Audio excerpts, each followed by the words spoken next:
Thanks for listening to the Swearing In podcast, where you'll hear the origin stories of those who chose to serve. So ground your gear, take a seat, and listen up. The Swearing In podcast starts right now.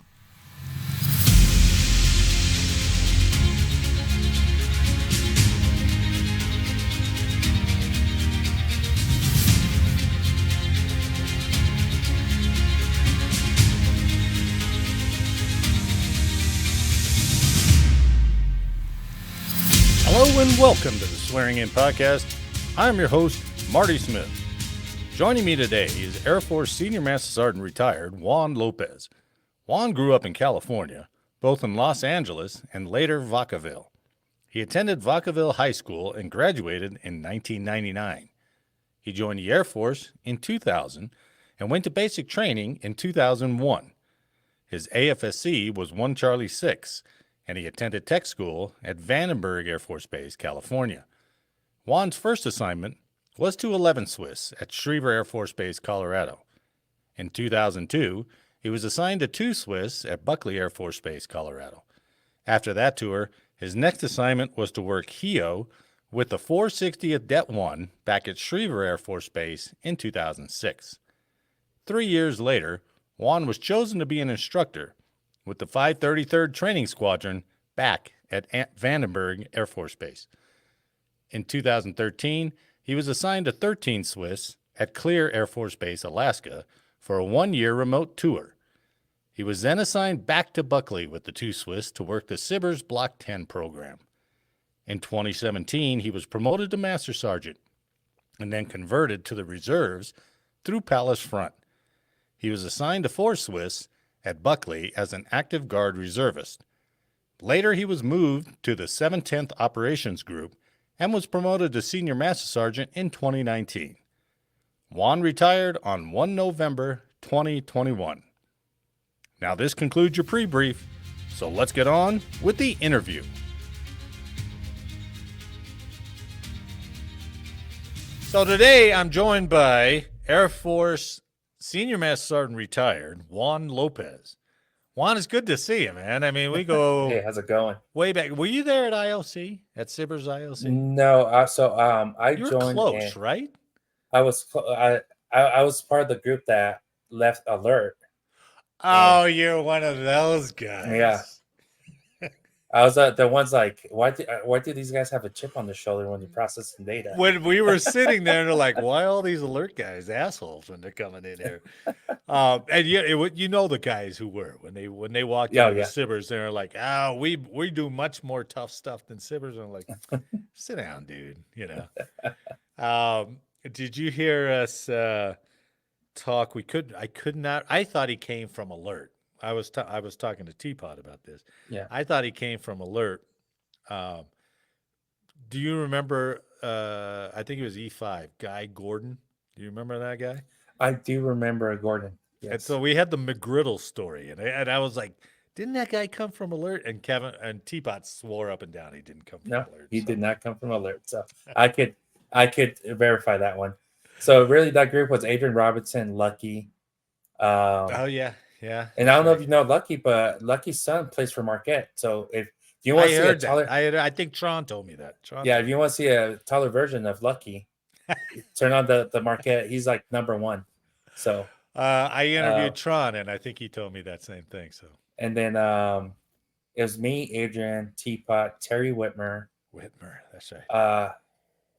Corey Bowman, yeah, Amy Jo. Oh no, she came later, but she was part of alert. All right, because I think she went to Tully and then came to alert or to Swiss. Officer side though, I think it was mostly enlisted that came. I think it was mostly enlisted that forced. Yeah. So anybody who's listening, this is 2002, I think, or around 2002. It was 2002. Yes. So I was working at SBIRS MCS. I was there for ILC, and then alert 11 Swiss back then, right? Yes. They merged us, and Senior Master Sergeant Retired Lopez was part of that group way back when, man. It's weird to think that was 22 years ago, isn't it? Wow. Yeah. So let's go back even further than 22 years. Okay. And Juan, where'd you grow up at, man? So I grew up in California. As so 2 stages. 2 stages. Well, I say 2 stages. You had junior high and below was Okay. LA. All right. All right. And then from there, I would say still junior high, whatever. Like it right there. But after that was Vacaville, California, up north. So And that's where you went to high school? that's where I went to high school, Vacaville High School. And then yeah, right next to Travis Air Force Base. Oh, no kidding. Yeah. What year were you down there in LA? So I would say it was 81 when I was born, all the way to early 90s. Wow. So you get to see the whole NWA rise and all that stuff, right? Yeah. So, but I mean, just being in California, you got to see it, right? I suppose, right? Yeah. Yeah. It ran all over the place. So you go up to Travis. What was the high school you went to? Vacaville High School. Yeah. And when did you graduate? 99. That's right. So what was not senior master sergeant, but high school senior Juan Lopez going to do after that senior year in high school? So my whole plan was to go to college. So my senior year, I had actually been in contact with recruiters. They were reserve recruiters. They just coming through the high school and meeting with people? Weird. No. They came because they were recruiting my math teacher. What? She had signed up for the reserves to be a navigator. Wow. So I just happened to be there one day after class and they were there. And I started talking to them and whatever. So I ended up talking to them, but I didn't really have no interest. Did you have any family in the military at all? No. Okay. No family in the military. Right. Now I do have cousins and stuff like that later on that joined. But at the time that I knew of, no cousins, no whatever. Wow. I'm first generation, born in the U.S. Nice. So no family, but just it was always something like if I would go to the grocery store, be in Fairfield, California, which is like the main town where Travis is. Yeah. Or some people, but every time you're always running up against military people then. Military, and then I would hear the military brats talk about how they lived in Germany. I always noticed that the military brats, I felt always came with an advantage coming to high school because like they were in AP courses or they had like these different life experiences, right? Sure. So like I was always drawn to like, oh man, like what would it be like to be in the Air Force? Oh yeah. Or in the military. You just listen to these stories. And when I would see people in uniform, I had this respect for it. Like I was just like, man, it would be like. Nice. So I couldn't explain it how because I was there's no family, like we're not a military family, right? And I wouldn't say we're a patriotic family that we're like, oh, Well, I was just going to ask if you had floated that idea. Did you float that idea to your mom? And she was like, "Shut up with that talk and get out of here." No, she didn't. She just said like, I'd rather have you not as a parent, right? Yeah. But they never discouraged me. Okay. All right. So they were like, hey, but my dad's like, well, if you go to college, you don't have to pay rent. You can stick around the house or whatever. Ooh. So when I heard that, I was working full time, and my supervisor was a retired senior master sergeant. And I remember he would always kidding. What were you doing? CE. I was doing maintenance really? in a retirement community for retired officers. Oh wow! You couldn't get away from all the military. So and before I went to that shop, Yeah. At 16, I worked in the dining floor because there's a retired officers association community. Oh, Jesus. So at 16, I was calling retired colonels, generals, and by their last names. I got to meet Mr. Anderson, Colonel Anderson, who wrote Bat 21. He lived in that. Wow, no way. But young 16-year-old me, I don't know this. I was like, oh, cool. He wrote a book. Yeah. Until later on in life, you know what that meant. Yeah. So it's Did you ever see the movie? Yeah, with Gene Hackman. Yeah. Very good. So I need to rewatch it, but I was, and then when I went to the maintenance shop and there was work orders, I would go and I would see like your wall in the back. So for me, it was like a museum. I was like, oh wow, look at this, and I would talk to them. But when I and then my supervisor, he retired in 96 or whatever. Damn. And he did about 28 years, right? So he was in that era. He would tell me these stories like, yeah, man, I was just a senior airman. I had my Falcon driving into the base, and the cops would tell, just burn out, and I was doing donuts. So I'm just thinking like, dude, like, I got no recruiters. Like, this sounds fucking awesome. Like, this is great life. Yeah. Like, this sounds awesome. And then he would talk about the enlisted clubs, like how everybody took care of each other. Like, hey, the cops would like sometimes like mess with you, but it's like, hey, where's your home, or this and that. Yeah. And they'll drop you off, or they'll do this. Like, so like I was like, man, this sounds like a family. This sounds like something I want to do. But I never had like mentors or family that knew anything about the military. Sure. So I kind of played around with it, didn't do anything. So I was in college for a couple of years, and my dad kind of figured out that you did go to college. Yeah, a community college. And my dad kind of figured out that I was taking gym and art and like just to satisfy the requirement not to pay rent. So then my dad had the tough talk with me. I was like, hey, you're going to start paying rent because like, or you take this serious or you don't, or you start working. And it was fair. He was nothing wrong with what he was saying. But of course, me being 19, 20 years old, I was like, whatever, right? Yeah, like he doesn't know what he's talking about. Of course. He's not being fair. And that's what your kids will do to you. Oh, I'm going through it. So I actually went to talk to the Marines. Okay. All right. And so I went there. The third time I went in there, he had this video on. And there's people doing like American Gladiator stuff, like, hey, this is what boot camp's going to be like, or whatever. Pugil stick, combatives. Yeah. But then you see like the typical Marine type of recruit, where I was like I'm looking at them, really scrawny stuff like that, but they're like buying into it, right? They're oh yeah, this and that. The brain. And I'm not a gun person. I don't even own the gun. I've never owned a gun. Okay. I'm none of this. But like I said, I know I wanted to serve, right?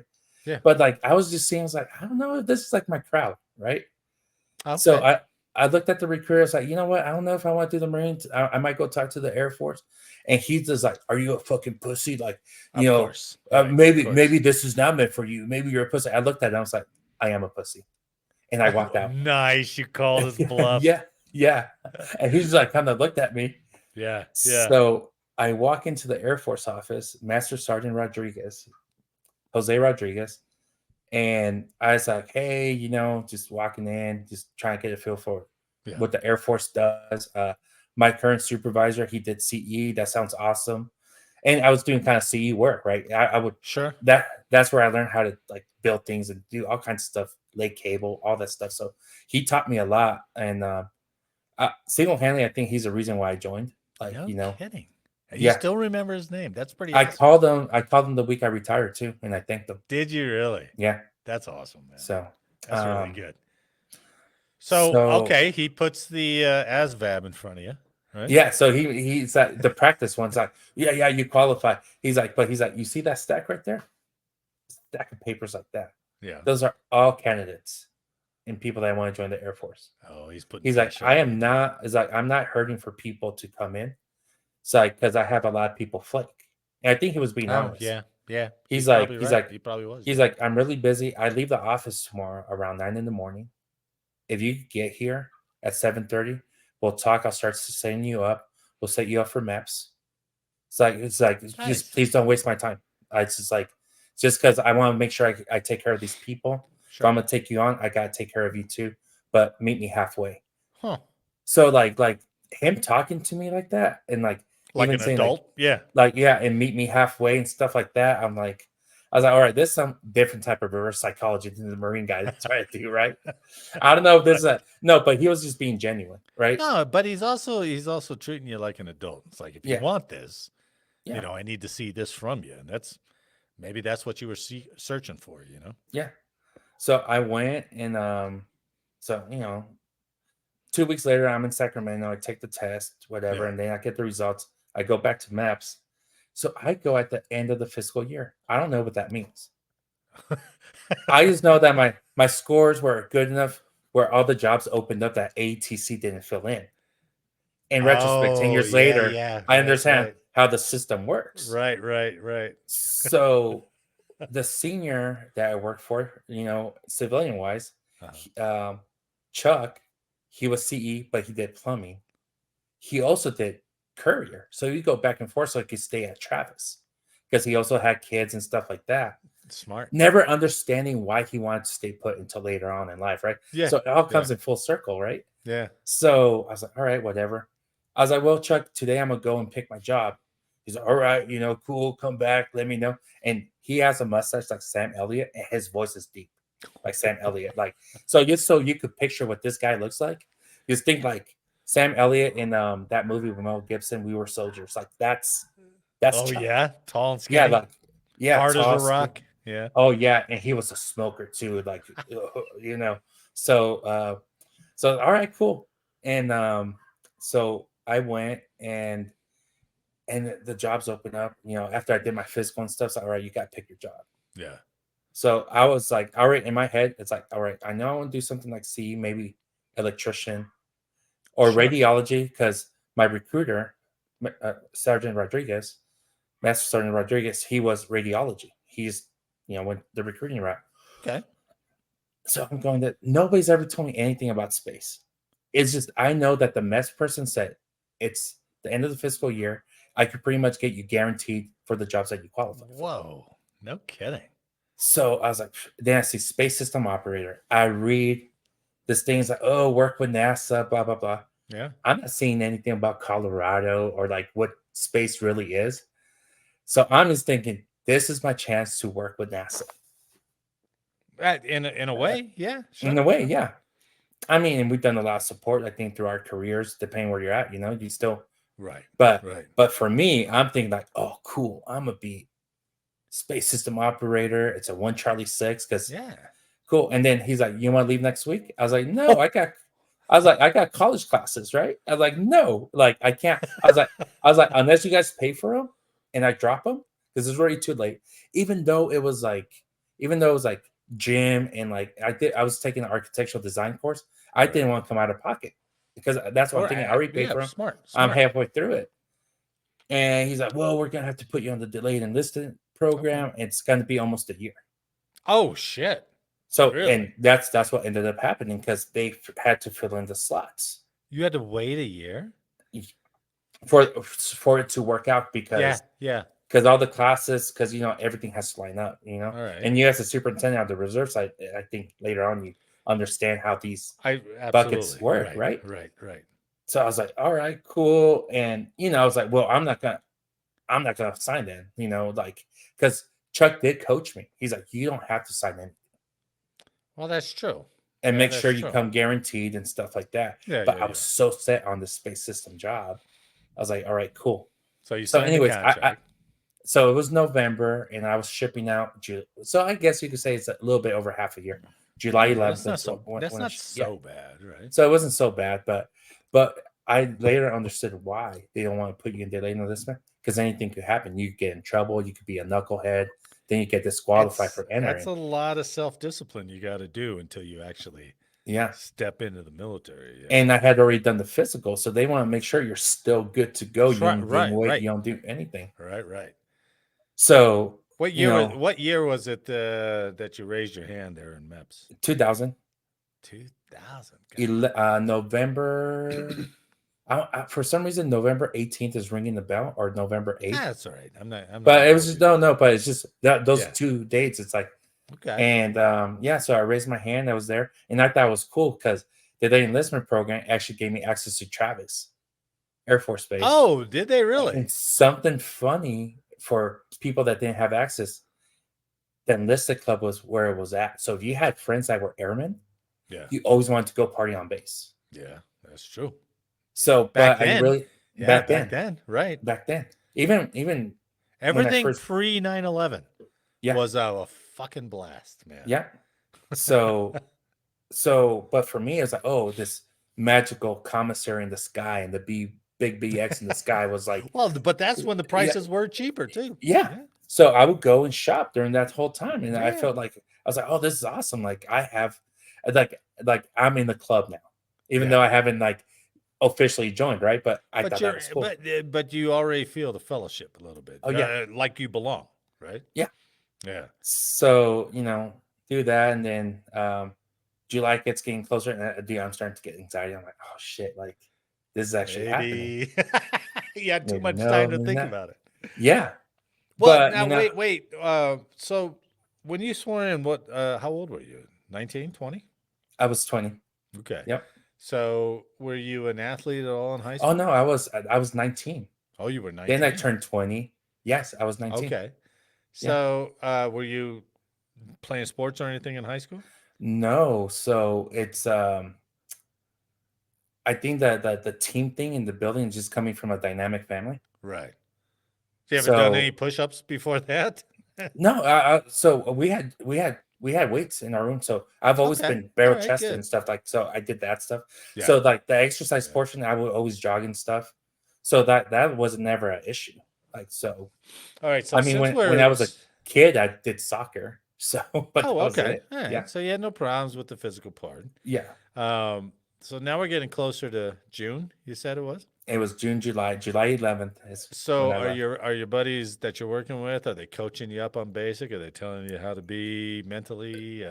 So Chuck's like, you're not gonna have a problem because like I was like, I guess I was like I was part of a maintenance shop, so I embraced that culture All right. because he Which is ran it kind of a like, locker room culture, right? You yeah, gotta, locker room culture. It's like, yeah, nah, you're gonna be fine, right? I was yeah, like, cool. yeah. And he would get on my ass, but like he hated paperwork. So like now that I reflect on it, Yeah. that tough love, I was receiving it before I even joined, and I never That's really great, man. You like didn't even like realize it until later. I think it set me up. And you know, our admin lady who did our work orders, she was a retired master sergeant. Oh, So wow. she gave me my initial stripe. She gave me my boot stuff. I was being taken care of Yeah. by Air Force people Yeah. before I even left. That's really, really cool, man. So it's just like, and I think like even like when I progressed in the ranks, and maybe we'll talk about it, but I think that foundation was laid for me way before like I even joined. Yeah, But it and was, and you didn't even yeah. realize it. Yeah. And now that I'm talking about it, like, yeah. That's So cool, man. That's really yeah. cool. So, what do? You go to MEPS and they put you on the bus to the Yeah. airport or what? And it's funny because like they all put us in this room. It was like 4 for a room in Sacramento. Yeah, In a you did have hotel. to spend the night. Yeah, everybody has to Yeah, spend and the night. spend the night. And those 3 individuals ended up being part of my flight for basic training. Oh, that's really cool, man. So like we kind of follow. So our flight was known as the ghetto flight because everybody's from California, either LA, Sacramento, the Bay Area. Yeah. And it was a full minority flight. Like it was like you could pick out like who was white, like because it was like not that many of them. You could be like, oh wow, like this is you want to talk about DE and an I. That was the flight. Like that was just like it was our flight. So well, so, I mean, but in all fairness to you, you've been in Southern California, right? Yeah. Now you were, and then you went to high school and worked and all that stuff up in the Bay Area, and in the Bay Area, right? Yeah. You ever been to Texas? No, that was my first time in Texas. All right, so here we go, right? Here we go, and it's July. So we get there. We're there at 4 a.m. By the time we traveled, nobody arrives at 9 a.m. That's always. And I just remember seeing this short little kid. Yeah. And like you're looking at him, so he's like, man, this is like my age, but he's like a senior airman. Okay. And just starts yelling at us, blah, blah, blah, get out of the bus, this and that. And like the pitch that he had scared the shit out of me. Like, what the fuck is going on? Like, all right, cool. So we get out. Those guys are just they're masters at that. You know, they're so good at it. So I get out of the bus, this and that, and I had like a gym bag, one of those big ones, you know, like and like drop the bag, pick up the bag, do this, blah blah blah. Get on the painted footsteps. Yeah, and the shit that they would say started making me laugh. Like I thought it was hilarious. Oh no. Yeah. So dude, all of a sudden I got 2 TIs. Yeah. You think this is funny? You think this is funny? All right, give us 10. You know, and he's like, and while you give us 10, we're gonna tell you jokes. Oh shit. Oh shit. So that's good. That's a good one. That's a good one. And they're saying funny ass shit. Yeah. And I laugh like I can't control it. Like so I would say like my experience for basic training, because what so I was coach. He's like, Chuck told me, don't volunteer. If they say, Right. who's the tallest one, or who's this, who knows? There's only one thing I volunteered for, and it did work out for me. But who's done this or whatever? So he already told me. So I shut up and said, if you do hear something that might be to your benefit, and that's when you like, all right. So everybody's getting duty. So I ended up being a cross guard because everybody had taken up the things. I wasn't telling them. Really? Yeah. So I was like, cool. But that's not Alright. that's not what I volunteered for. Like, it's just that's all that was left over. So I was like, Yeah, cool, that's yeah. easy. Like, whatever. So halfway through it in August, the bays looked like shit. Scuffed up, this and that. Yeah. And so RTI, Staff Sergeant Brown was his name, and then we had a Staff Sergeant Simpson, who everybody had a crush on. She was a reservist, but like, she, I don't know if it was Stockholm syndrome or what, right? But she was mean. She was so mean. I'll tell you some stories about her. That Well, there's cracked me up. part of that for the attraction too. It's Yeah. like, oh, look at this Yeah. woman. So he's like, no kidding. Who knows how to strip floors and wax? Yeah. And I'm looking around. I was like, oh shit, that's me. This is my. Oh yeah, because you work with those guys. Yeah. So I know how to do that. And then he's like, pick your people. I picked the 3 dudes that were in Sacramento with me. Nice. I was like, cool. We Now were in the dorms. Now you got a little mafia going. Yeah. We were in the bay. I milked that thing for 4 days. Nice. And we were doing such a good job because I know how to strip floors. We like hire a Mexican. We're gonna get this shit done, right? So I mean, we got the corners and everything. I mean, that thing looked immaculate. Nice. Even the other TIs were coming just to check it out. They're like, "Oh shit!" Really? Like, yeah. So well, I mean, you get a guy who knows how to run a buffer. Yeah. And all of a sudden, he's gold, man. Yeah. So like, I showed him this and that, and like he was just happy, and it was like the best looking bay. So it made him look good too, right? He's like, oh, I got my team in check right here. Don't tell me you became a rope. No, I didn't become a rope. I was never a rope. Oh. No, because like by then that was like about 2.5 weeks before I graduated. But it was just a nice break. Okay. Yeah. So it was after our Warrior Week or whatever. Like, I just remember it was like during that, but it was just a nice break to be in air conditioning and not be out there marching doing all that. So like he hooked us up. Like nice. And after that, like the way he acted towards me, like, when he had to put on the face, he put on the face, but like one-on-one, that TI was cool with me. Nice. That's really cool. Well, and you were a little older anyways. So, yeah. I mean, you weren't crying in the bunk. Did you have any of that? Did you experience any of that? When I heard my mom's voice, not my dad's or nothing like that. I'm a mama's boy. And I didn't do it in front of my mom, and I didn't do it in front of everyone else. It's when I left and I broke down. Like behind a tree, and you're like, It's something about my mom. Like, even when I left my mom at the hospital when her knee broke and that surgery, when I left that room, I cried like a baby. So anything with my mom, I cried. So it's funny, my mom would never let us cry, so we had to be tough. Oh no, like, I don't do it in front of my mom. Right. Yeah. Right. Yeah.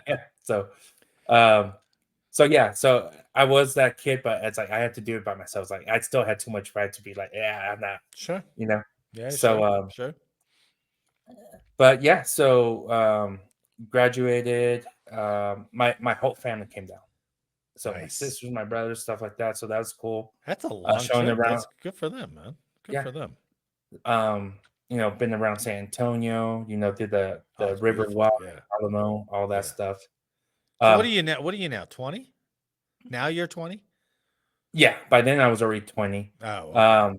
Something, it's funny, before so this is right before 9/11, but I was also there when the female first sergeant got a package and blew up in her face in Medina. So that happened to us when we were in Warrior Week. So that happened to us in Warrior Week, and the alarms are going off, and it just happened to be Warrior Week when we're doing, like, they had simulated blow-ups and stuff like that, and the alarm starts sounding. Yeah. The alarm starts sounding. Oh, wow. And like the TIs are like, no kidding, this is like for reals. Like, do this and that. And we were already in the tents that we had built as a team. Yeah. And we're sitting there, and they briefed us like, hey, like, this is not a joke. This is what happened. This and that. We got to keep you guys safe because we don't know what was the intentions of this attack, right? Right. Later on you find out that the Air Force Times was So like wait, now, just so to help me understand, is this 2000 then or 2011? Yeah. Okay, so this 2001, is 2001. Oh, I'm sorry, 2001. Yes. 2001. Yeah. So this was 2001 during your Warrior Week, which was July. Yeah, July, August, yeah, right? Around there, yeah. So you get this scare. Yeah. And you're like, holy cow, that's kind of sobering, right? Yeah, it was. It's like, but I still don't think I comprehended it because you're in basic training mode. Yeah, like, of course not. Yeah, like real. This was real. This was okay. It's real, and it's like Medina. Like, where's that? Like, okay, I didn't know it's like next door. Like, it's like right, there, right. So that happened when I was there, and finally graduate. And my experience of getting to the airport and the pettiness, like I'll rank you over a week. Oh man, it was just funny, like seeing people wanting to take orders. That dumbassery. That's like, I had 2 weeks casual duty, so I've got seniority. So one of them, I'll have him listen to this podcast. He's one of my best friends. Oh yeah, his name's DeAndre Wesley. So he got out as a tech from one of the aggressor squadrons. He's a 15 now in DC, but wow.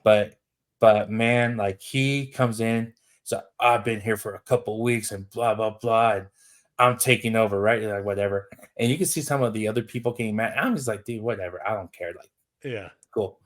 Because some of the shit that he would say would make me laugh because other people get irritated. I was like, bro, I've been around people like you, like whatever, right? Like I'll just go along with it. So it happens that 4 of us out of that group ended up being in the same class in tech school. And all 4 of us ended up going to alert together. Whoa, so we were bickering the whole time. There was a lot of bickering. And it was just like, so yeah, we get to Vandenberg. We start class. Yeah. And it was Staff Sergeant Beam. They call him Laser because his last name was Beam. So whatever. I know. Yeah. I know. So should have called him Jim. Should have called him Jim. That would have been better. Yeah. So in this class, there's a couple staff sergeants, a few senior airmen, and us. Yeah. That were all cross training. I would say 75% of the class went to alert too. So not only us 4, but some of the people that cross trained. Yeah. Were about a couple weeks. So for those listening, you're going to your tech school, which is out of Vandenberg Air Force Base. Vandenberg Air Force Base. Learning I don't know. It wasn't SBIRS. You're just learning the fundamentals. I would say like yeah, that's right. EUST, Enlisted Undergrad Space Training. Yeah. EUST. So we're learning about orbital mechanics, stuff like that. 2 weeks into the class, instructor comes in, whispers to our instructor, "Hey, don't know what's going on." All they ask is anybody from New York? Oh, whoa! When did you start your tech school? September? End of August, September. August? Yeah. Oh my God! So August 2001 is when you start. Yeah. You know what? No shit. We were out there at the same time. Oh wow! I was at tech school because I had just joined, and I was on swing shifts for SBIRS, training, SBIRS Mission Crew Chief training. Yeah. And my sister called me up that morning and said, "Wake up and turn the TV on." Oh wow! We were out there at Vandenberg same time, dude. Yeah. So you must have got popped for your analysis after Labor Day, because they put us on the auditorium. So I remember going to the auditorium. Yeah, I was the last person out of that auditorium. What?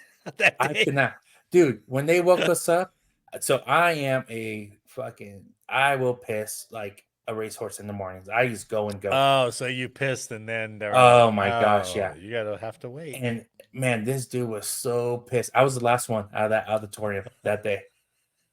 I was like, dude, I can't be. And then he threatened me with a catheter. Oh God, yeah, that's right. That's right. They always pulled that little move. Yeah, I was like, and I don't know, like, are you for real? It's like, you're gonna put it. He had me drink water, doing push-ups, this and that, like whatever. I was like, oh man. So, anyways, yeah, I was like, so I do remember that, like that happened, and then a couple of weeks later, like a few days that's later. wild. You were out So there for EUSD. I was out there for SBIRS Fundamentals. yeah. So, that's So great. yeah, the whispering happens. Like, okay, anybody from New York? I was like, we're looking at each other like we don't know what's going on. Yeah, because you're all Cali boys, right? Yep. And then come back in. Anybody from Pennsylvania? Like everything where everything's happening. Yeah. Then we all get pulled into the auditorium, and it was still a secret then. Like, yeah, I still have. That was what, noon or 1 o'clock or Yeah. some shit like that. And then they were like, okay, here's what happened. And it was like, we all saw it on the news. Well, at least. Yeah. most Again, of a us lot of did. the students, I think that were in class, they had us. But I don't know if you remember in the auditorium, they asked the same questions too. Like, They did. who's from Yeah, here, I remember whatever. that. Yeah. And then I saw people leaving, Right. and I was still like, dude, what's going on? Then when they were showing everything, where I was like, oh, damn. Right. Right. And then, like, I was like, man, but I was still in my head, like that incident in Medina and then 9/11. I don't think I really comprehended. No, Like, you don't. You don't until later. I mean, because the news coverage wasn't, unless you were sitting there watching the news for 5 hours, which we weren't. Yeah. I mean, you didn't know what it was, but it was far away from us and it didn't affect us. And I heard no explosions. So, okay, drive on, right? Yep. So, so that happened. And they're telling us, oh, don't wear your uniform there and this and that. And I'm like, right. And, right. I was like, that weekend, I was supposed to get my truck. My friends from Vacaville were all going to carpool and visit me. And I was going to be with like one of those special students that actually have a car. And and the pride of like wearing my blues and stuff, I was one of the odd ones. Like, I didn't want to wear my civvies. I was like, I wanted to be in uniform to show them like, hey, like cool. So I like even my dorm room, like my suite mate, all the other suite mates were jealous of me because I kept that place immaculate. I did the 2 fingers, like, dude, I had that perfect. Like, right. So like I think I had potential then, but like I started slowly getting like well, it also easing up depends and on stuff who like you that. start hanging around with, Yeah. and they're like, Yeah. hey, Juan, take it easy, man. Take it easy. Yeah. Don't be such a kiss ass, right? So, but I knew like if I didn't get attention for that shit, then I could kind of be like, just skate through. Right. So yeah, it's like, whatever. So when did you graduate tech school? It was November. It was November. Okay. So it's funny. It was November. A year before that, I had been in the delayed enlistment program. So a year later, I'm graduating tech school. Oh, wow. Yeah. So November 2001, what's your first assignment? Alert. Out to Alert, 11, right? Yep. So an Alert was down at Schriever? Yep. Schriever Air Force Base, Colorado. Wow. Which reminds me, when I told my supervisor that I was going to be a space system operator, Chuck, he said, I hope you love Colorado. He was smart. And I said, I don't think you know what you're talking about. Remember, he was a courier. So he said, I was going to Falcon Air Force Base all the time. Yeah. Which is now Schriever. Was it? Oh, it was Falcon back then in 2001. That's right. When did it change to Schriever? No, it changed around that time. So by the time I went there, it was Schriever. Okay. But that's what he had told me. Oh, so but I still he remember had gone that. to Falcon. Right. Yeah. And he's like, no, space, you will live in Colorado. Yeah. And in my head, I thought I was going to go to Houston or Florida. That's what I thought. Oh, yeah. Because I thinking you're going to go to lunch, one of those one Charlie or Sixes that they right? have there, right? Yeah. So no, sure enough. All right. So what'd you think? What'd you think about Colorado? I mean, you never been to Texas. Now you've never been to Colorado. So remember, like all I know is California, Texas, and all I knew about Colorado is what I saw on TV: Dumb and Dumber, Aspen, this and that. So I thought, I really thought I was going to this place that was not diverse, that was going to be rich people. Yeah, well, that's up in the the enclaves and the mountains. So like what I seen on TV. That's all I knew about Colorado. That's fair. That's fair. And, no, it wasn't like it's I get there and I was like, oh wow, there's actually Mexican food. I could speak Spanish over here. Like I didn't know like a lot of people migrated to, and especially down in Colorado Springs. So, and during that time, so when I got my truck, and it was like stereotypical. It had the rims, whatever. Like, yeah, it's like a Mexican Nice. drives that truck, right? Yeah, nice. So there's this missile maintainer, Pablo Navarrete. So we hung out together. Oh, okay. So man, we would go to Santa Maria and we started doing Mexican stuff. Like, oh, cool, this and that. So like for me, although I can embrace other cultures in the dorms, I still went where it was comfortable. So he gets stationed in Yeah. Cheyenne. Absolutely. So he gets stationed in Cheyenne Okay. as a maintainer. I'm here at Schriever, and he's also the reason why I met my wife. Really? So it's December. So I get to my first assignment. Yeah. Teapot was my sponsor, and I'm How coming was from he as a sponsor? Was he worth a shit? He was all right, but Carmen Poe was actually the one that picked me up. So Poe. she was more of my sponsor Yeah. because Kevin was actually picking up DeAndre Wesley, who's now one of my good friends. The one I told you that was like, oh, I rank you guys by 2 weeks and blah, blah, blah. Right. So he went to go pick them up, and Carmen did Kevin a solid by picking me up, right? Okay. And James Neary was with me on that flight. No shit, James. So James Neary's from Fairfield, California. I'm from Vacaville. Wow. So like we left together from Sacramento back to the Springs. All right. And so because Carmen Poe was actually Neary's sponsor. So it just made sense, like, okay, I'll pick them up together and whatever. Yeah. And the first Mexican food, like we were hungry and she takes us to Monica's taco shop. So that's and I get a California burrito, whatever. So, of course. Right. So, but I was like, oh man, like the Springs is not what I thought. Like, I was like, oh, it's a little rundown. I think I could hang out here. Like, it's like, all right. Yeah. So I'm not going to be as homesick as I thought I was going to be. Okay. Right. All right. So then I check into the unit. That same week, I get a bad cold. Like, you've been traveling, whatever. I'm coughing up blood. Oh, blood. That's worse than a cold. Like I had pneumonia. Like I got really sick. Oh my God. Jesus. And of course, this is a time where I didn't know. I've worked since I was 15 until 20 when I joined the military. You make a phone call. I can't come in. Right. Guess what Airman Lopez does? I didn't go in. I called DeAndre. I was like, dude, I'm sick. I'm going to get people sick. I'm coughing up blood. Yeah. Can you let them know? Because I tried to call the squad and nobody's answering. I'm going to go to the doctors. I get in trouble because I got in trouble because I didn't report into the unit so they could verify that I'm sick. Right. Which it never made sense to me, right? At that time. I'm glad that they changed that later on. Right. But I got in trouble for that. And like I was like, what? Why am I getting in trouble? And dude, they went into my dorm. And then once they saw me, they're, oh shit, no, this guy's sick. All right. Like no, I'm not trying to get on one. But you're on the verge of AWOL because I don't know where the F you are, right? Yeah.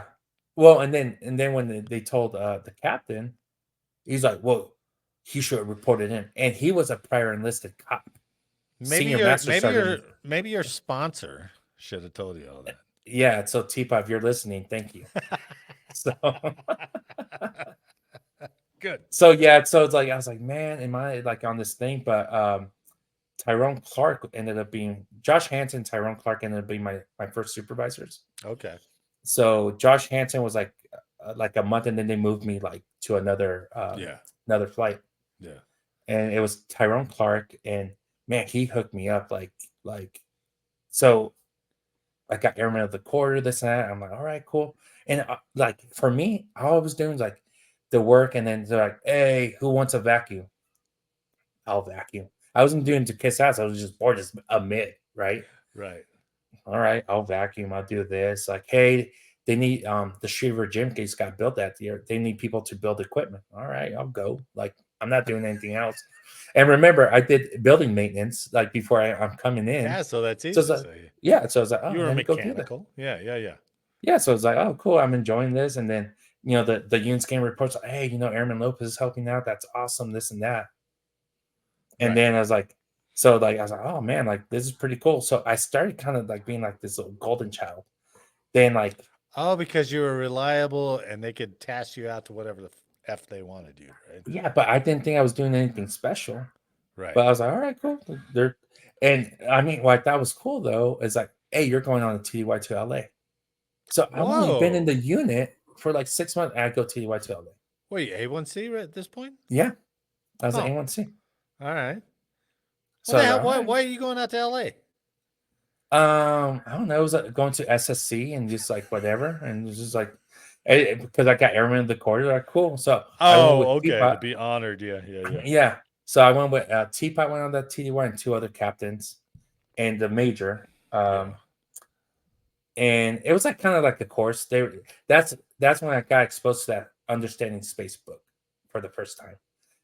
Like you must have 3-4 copies of it. So I got my first copy then. It seems like I can see the cover of that thing. It's very familiar. Yeah.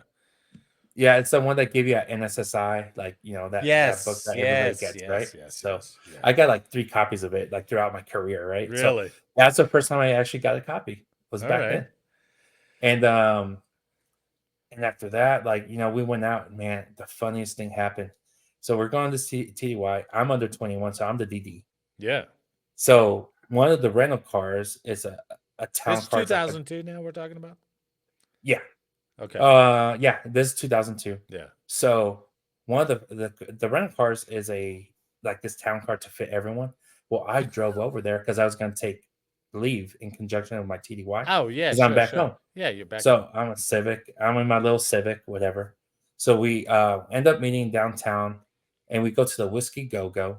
We're having fun, whatever. Yeah. Teapot, the captain stuff they're getting. So one of the captains, he's dressed in like a polo shirt, tucked in, totally like looks like whatever. Tucked? And then I'm like, wow. Yeah, I was like, oh, let's go to the Roxy. Okay. So we're in LA. Teapot's from Michigan. He's hoodies or whatever. Yeah. I'm wearing sandals or whatever. But this is LA now. We're talking about Hollywood. So whatever the fashion was back in 2001, we were not dressed for it.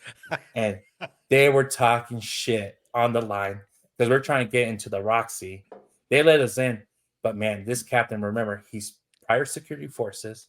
Oh. Prior and a senior. And he's like, I can't take none of this and that. It's like he wanted to go to the strip club. Like I know he wanted to go because he kept mentioning it, right? Like he wanted to party. So yeah, because security forces. Yeah, and I'm like, no, I want to go to the clubs in LA because like I've always heard the Whiskey Go Go, the Roxy, this. Yeah. He's like, I did, man. This is a fucked up TDY. Didn't go to the strip club, and I'm leaving home, giving you the rental car, and I'm fucking leaving in a Civic. Did he really? Yeah. Shit. I was like, all right, whatever. So, anyways, and then Teapot was so mad. He kept telling the people on the line, what's that line from? I don't know if it's Tool or what band. But anyways, he kept telling them, I will see you in Arizona Bay. So telling them that they were all going to drown and blah, blah, blah. He was so pissed. So maybe I'll let Teapot retell that story. But yeah, that's how I remember him telling that group of people that he would see them all drown in Arizona Bay. Jesus. I was like, dang, Teapot, you're dark. Apparently. But after that, a month later, the unit shuts down. So I was only there for a year. Got there in November. Right. November shuts down. Right.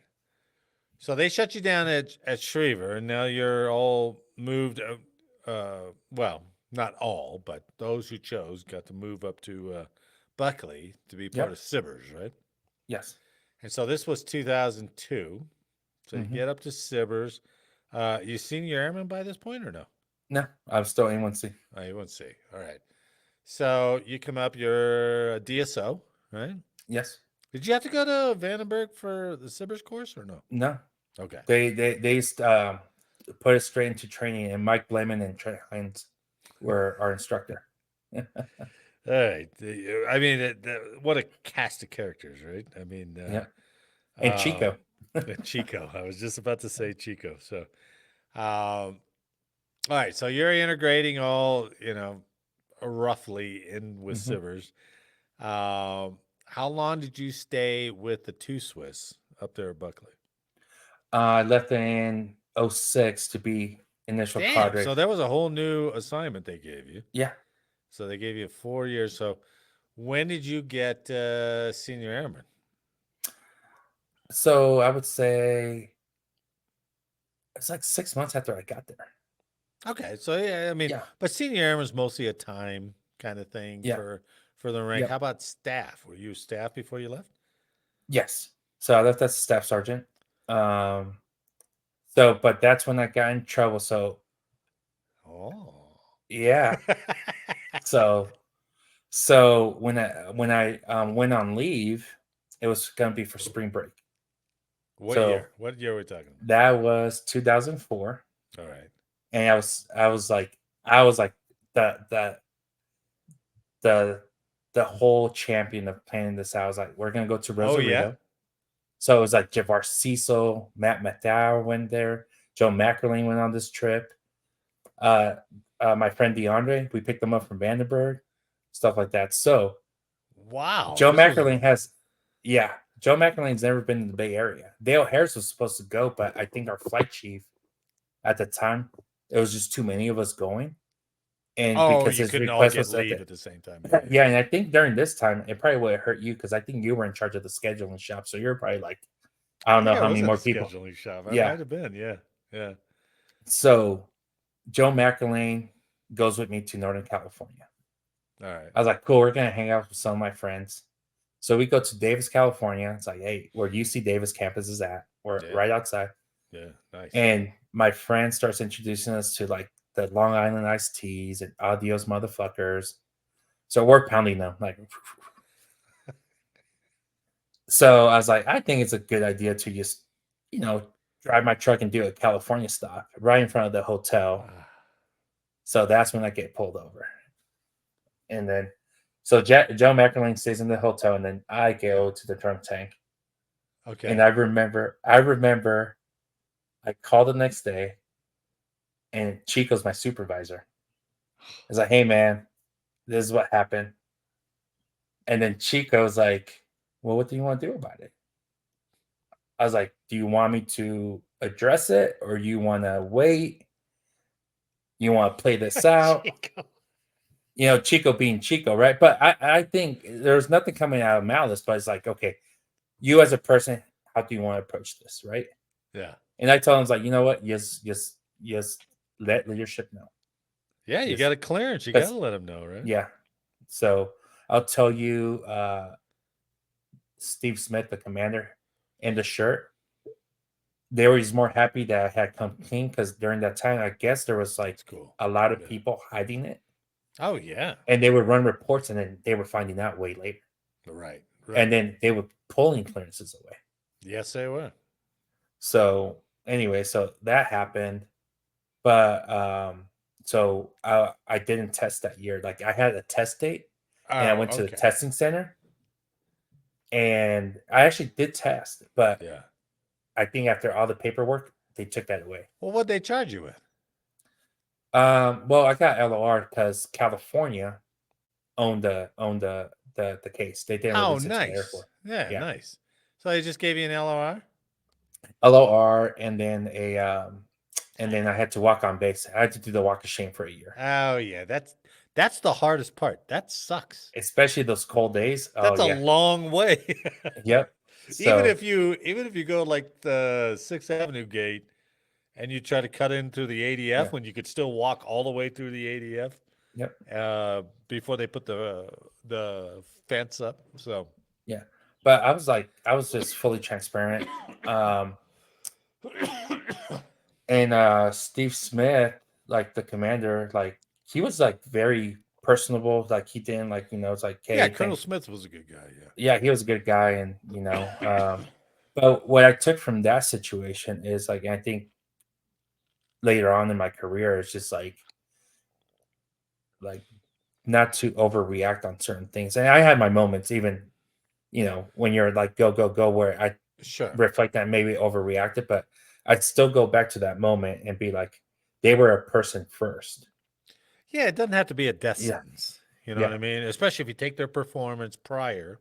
Yeah. And then what happened? You got to weigh that, and you go, okay, all right. Yeah, I mean, it affected me in the sense that, yeah, affected me that. Imagine if you had Uber, you would have never had that problem in the first place. So. So the way it affected me more, it was just like the boards later on in my Yeah. career. Yeah. They're okay, or me going to day staff because in the airman world, you hear what happens, right? Sure. It's like, hey, your name got brought up, but even 2 years later to go to day staff and this and that, but Yeah, it's a hard it's, thing to it's erase. It's a hard thing to yeah, erase. they're Yeah. still focusing on your situation. All right. Yeah, absolutely. Absolutely. So I think my career kind of went. It still followed me because when I went to HEO, Yeah. it was everybody from down up north going down south, right? Right. So, but that was like my first time going to day staff. I did not know how to be a day staffer though. Oh So yeah. I would tell you that that was that first DPR I was marked down. Really? Yeah, because like I didn't really have like Teapot and I worked together, Yeah. but like Teapot's always been a day staffer. So I will admit my pride would never ask for help. Yeah. You're So young. You're still young. yeah, Yeah. so just like doing that and just um speaking of mentorship before we get into that, but I think after I start asking for help and getting away from my pride and not to be embarrassed about my mistakes, I think my career blossomed way like it was just like accepting the help. Well, But basically, I mean, there's a piece of you got to humble, right? You got to yeah, humble a little bit. And I think once you realize that, then you're open to a whole lot of other stuff. oh You yeah. know, I think So, so. but going to HEO at the time, so I accepted to go to HEO though because my wife was pregnant with my Yeah. daughter. Well, and so people who are listening, so you're up in Buckley, Yeah. 2006. Is it 2006 you went down to Yep. HEO? Yep. HEO was down back down in Colorado Springs, so an hour Yep. away, right? Yeah. And then for people Um, like, yeah, so the highly elliptical orbit new yeah, missile warning satellite, right? and that was all down an hour south of Yep. Buckley, and so that's where you went. You went down to Yep. the HEO, waited for them to build the sock. Yep. So I actually had a way to get away from that assignment, Oh but my yeah. wife was pregnant and it was going to Greenland. So it's like you go to No, you're Greenland, going to Thule. Thule, or Ugh. that in hindsight, by what guaranteed me coming back to Buckley. Yeah. Oh yeah, you would have been stuck up here in Buckley if you wanted to stay up here Yeah, I in wanted to stay though Denver. Yeah. because my wife being up here from Denver and stuff like that, I was Yeah. like, okay, it's just convenient. Okay. All right. So Teepa and I would meet at the Home Depot of Santa Fe, I-25, and Yeah. we'll carpool. We'll take turns Oh, driving okay. to All Schriever and right. back. So, but to me, it just made more sense. Like, well, my wife's pregnant. Yeah. With Yesenia, this and that, like, a brand new baby. I don't want to be in Thule. Yeah. So Then I you're a took that year side. separated. So. Yeah. So yeah, we would do that commute. Man, I hate I-25. I'll tell you. I used to do That that drive. commute down 83. So Yeah. yeah, it's just as bad. And and sometimes it's like flipping the coin. Like, do I take 83 Right. back to Yeah. Denver or do I take I-25? Is there a racket monument today or not? Yep. Or is there going to be a hailstorm in the middle of this Yeah, drive? that's right. Right. So That's it's right. like, That's right. I mean, it was just an adventure either way you went, but you oh go yeah. over that Continental Divide, and it was just like, oh God, So what a fight. So yep. But it's funny, like, I made that decision based off of that. yeah, And then when my daughter was born, actually started taking education more serious. So okay. what I So liked about So wait, 2006. You're down there. When was your daughter Mhm. born? While you were down at HEO? No, she was born. So I got there 2006 or 2000. No, it was 2006. Had already been born. She was a brand new baby. Okay, all right. So I picked that assignment. But if I would have picked Greenland, I would have left the year my wife was pregnant. Yeah, not a good. So they projected Good me to choice. go. So that's why. Right, So I got to right. sort of be born and stuff. But that's when I really started taking things more serious. Like when she was born, it's like, I told my daughter the other day, it's like you being born and stuff kind of turbocharged me to kind of be more serious about things. Well, sure. I mean, Yeah. you're in your mid-20s now. Yeah. Had you been promoted to E5 yet? Yeah, so I was a staff All right, then. so you're staff. You're in you're in your mid-20s. Yep. And how did that HEO assignment go? A lot of learning for me. A lot of learning about myself, Oh about yeah. like the Oh, military, okay. about and then having different types of supervisors. So this is when I started paying attention, right? Right, right. And I would just check man on those, like, man, I really don't like how that captain did Had you things. had you already done your re-up? Yes. So Okay. when I got there, I did So my you re-up. so you're in your second re-enlistment now. Yep, second All right. re-enlistment. But I would say the second re-enlistment is when I start more annotating, like saying, okay, like, do I want to be like that? Do I not? I started paying attention to like even the lieutenant colonels and commanders, how they were doing Smart. things. Yeah, yeah. So, but I was still kind Nice. of douchey. I was still, I'll admit it, like I still was a little bit immature, and there's things I could work on. And but just like kind of just looking at things that, and there's like so many lessons learned all the way, things that I did I could have done better, Yeah. things that like some of my supervisors there where I was like, I think they really believed they were taking care of me, but I think also like being friends kind of hindered that, like because it's like more like bro talk, right? Hey man, Yeah. do this, and that. So I don't think like not that there wasn't like nothing genuine, but I also learned that like you have to make more of an intent to like It's hard to guide somebody when you're buds. You know what I yeah. mean? So Yeah, I'm with you. I know what you mean. yeah. I know what you mean. So I think like after that, like when I started learning, like I always wanted to keep some type of separation, but with my personality, it's hard to do. So like I started really building my supervisory skills, like how am I gonna do things? Yeah. But I really didn't get to do that after that assignment until I went to AATC and became an instructor Is that where you went after HEO? in 2009. Yeah. So 2009, you're still in E5 or you sniffing E6? E5, and that's first year I get there, I make E6. All right. So Yeah. now they got to give you some people, right? Oh yeah. So, So so you went I out to ATC. yeah, ATC? Where at? Vandenberg. I became a Okay. service Okay. instructor. Yeah. I don't know why. Okay. So you went out to training. The 533rd Training Yeah. Squadron. Yeah. And you get there, you get vectored, you go through all the instructor courses. Right. And man, I think that really polished me up. And I started getting some enlisted leaders that at the time, and when I see him, every time I was like, man, and I tell his wife, like, your husband was the person I hated, but I needed in my career. And Oh, yeah. that's Chief Harris. He's the SCL now at Vandenberg. No kidding. Yeah. Wow. And like, and everything he told me, and every time he would like just reel me back in, he was right. And Yeah. so man, like I would play this game. Dale Harris? No, Jay Harris. Oh, Jay Harris. Yeah, Okay. yeah, Sorry, I was yeah. confused there for a second.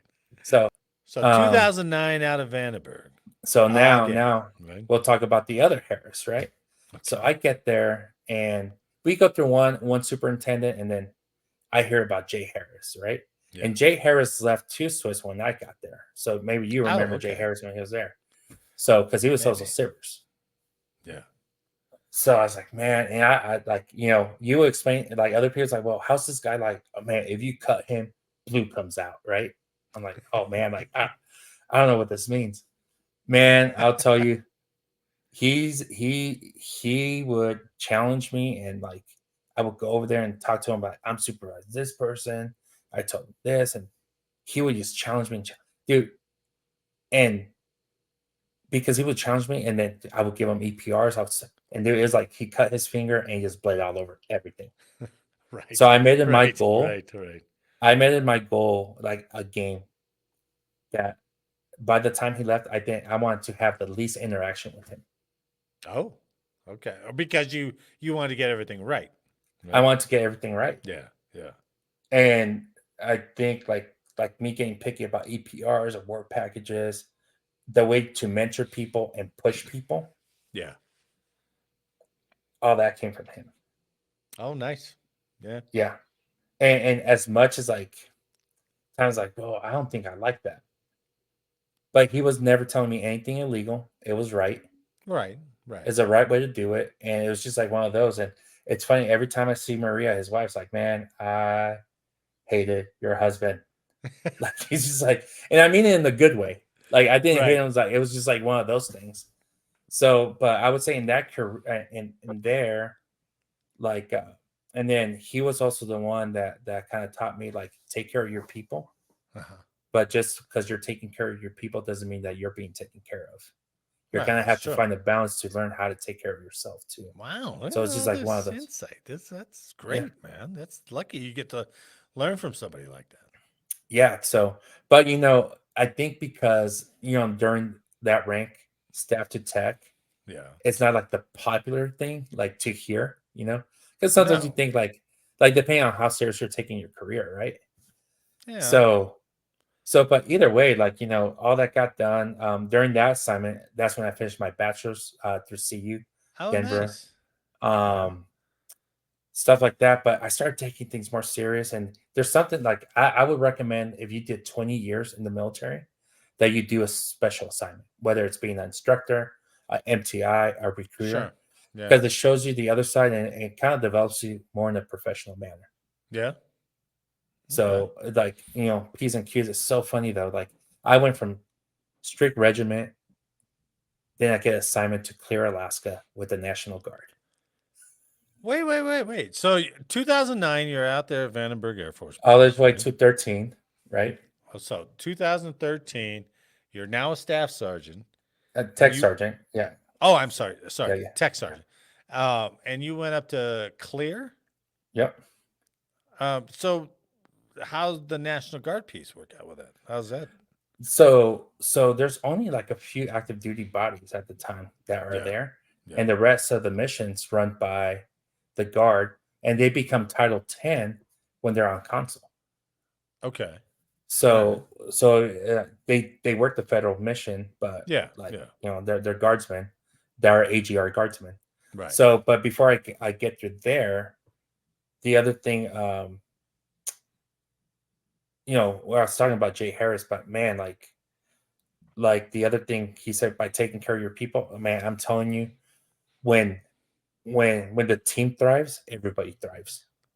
Oh, like it was just like it was just awesome just to see like oh man, like these people are doing great and stuff, and like showing them that recognition. Yeah, everybody was getting recognized, to include myself. So it just felt good. But it starts building this culture where everybody takes care of each other, and then the mentoring goes up and down. It's just not mentoring from the top or whatever. Right. So I would like credit a lot of the stuff that he implemented, and although at the time I couldn't see it, was kind of like building this culture of like, oh, go. And there's some people, no matter what the leadership is, some people may not like them, this and that, or whatever. But we also had like during that time, Colonel Jenkins, he was a hard ass, but same thing. He was just one of those people that was never wrong. He would go, and I didn't have an issue with them because I knew what I expect. Like, yeah, he might seem like a tough person. Some people might call him but you knew exactly what you were going to get from him. Oh, that's good. Consistency. Even his replacement was like that. His DO, so his replacement, Colonel Moose, he was very direct, but he was more personable, I guess you could say. But he was the same way. The DO, Major Wimmer, she was pretty. So like that whole culture during that whole time, like it really helped me build who I became. Did you find, now that you're in retrospect of your career, how rare that was to find a culture like that? And maybe you didn't recognize it at the time, but you compare it to everything else, and you're like, God dang, that was a good time. I mean, things worked. Yeah. The chain worked. Everybody was happy. The processes that people hate worked. Right. Yeah. But how rare that is in a 20-year career. It's just I wish you could get appreciation for it when you're in that situation. Yep. Rather than looking back at it, Well, and let's talk about that culture and those processes and those people. So in that flight that I was in, and a lot of the people I work with, Yeah. I'm a throw out some names. I'll tell you what their careers become. Right. So Jay Harris was there Yeah. he made senior there, Yeah. but then his career went off. He was a command chief. He was a chief for the weapons schools, for a Wow. combat squadron. Yeah. You know, for he was at NRO, and now he may finish his career at Vandenberg, right? All right. So, and then people in my flight, Kevin Ryan, he is now the SCL for all of NRO. He's a chief. Okay. Right. You mentioned it. Yeah. Yeah. Yeah. Amazing. Now we have Mark Sheenhelm, who is now the functional at the Pentagon. Wow. So Jeez. he was there. He's probably gonna make chief. Yeah. He was there. Anna Salvador retired, and she was a hard charger.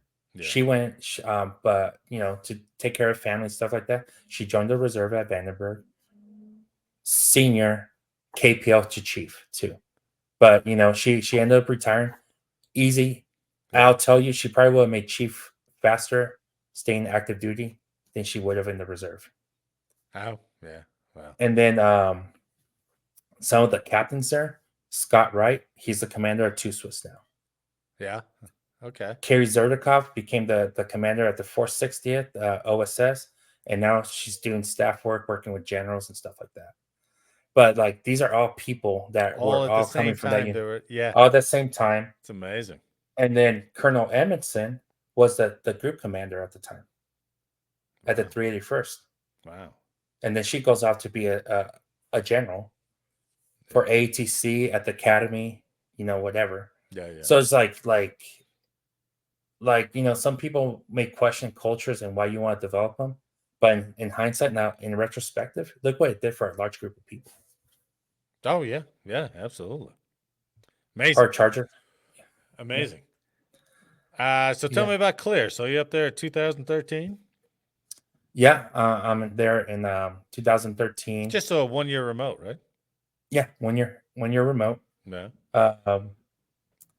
So yeah, I'm there, and man, that assignment was awesome. But you kind of come together, right?